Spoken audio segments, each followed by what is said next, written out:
অন্যদিকে কসবায় চাকরিহারাদের আন্দোলনে পুলিশের লাঠিচার্জ প্রসঙ্গে মমতা বন্দ্যোপাধ্যায় সরকারকে তীব্র ভাষায় আক্রমণ করলেন বিজেপির প্রাক্তন সাংসদ দিলীপ ঘোষ।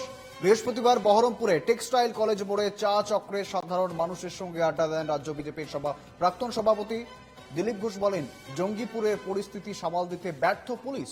কসবায় চাকরিহারাদের পেটাচ্ছে পুলিশ আর জঙ্গিপুরে মার খাচ্ছে পুলিশ। কি বলছেন তিনি, শুনবো।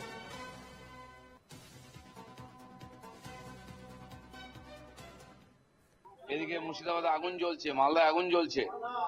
যারা দেশদ্রোহীরা দাপিয়ে বেড়াচ্ছে, গাড়ি পোড়াচ্ছে, বাড়ি পোড়াচ্ছে, থানা পোড়াচ্ছে, তাদেরকে লাঠি মারতে পারছে না পুলিশ, আর নিরীহ ভদ্র মাস্টারদেরকে লাঠি পেটা করছে আর লাথি মারছে। এই পুলিশের হিম্মত হয় কি করে? লাথি মারে, কলার ধরে। এরা কি সমাজ বিরোধী নাকি? এই পুলিশগুলোই সমাজ বিরোধী, তাই এরা ঠেঙ্গানি খাচ্ছে সব জায়গায়। এদের ব্যবহার এরকম হলে বাংলাদেশে পুলিশের সঙ্গে কি ব্যবহার করেছে মানুষ? কালকে পশ্চিমবাংলার মানুষ এই যারা বদমাস পুলিশগুলো, তাদের সঙ্গে একই ব্যবহার করবে। রাস্তায় ধরে পেটাবে, বাঁচতে পারবেন না, বাড়ি থাকতে পারবেন না, এই ধরনের অপকর্ম করবেন না। এই চোর টিএমসির নেতারা আপনাদের বাঁচাতে পারবেন না, তারা নিজেরাই বাঁচবে কিনা ঠিক নেই। আর তাদের হয়ে দাবিদারি করতে গিয়ে মাস্টারদের সঙ্গে ব্যবহার করছেন।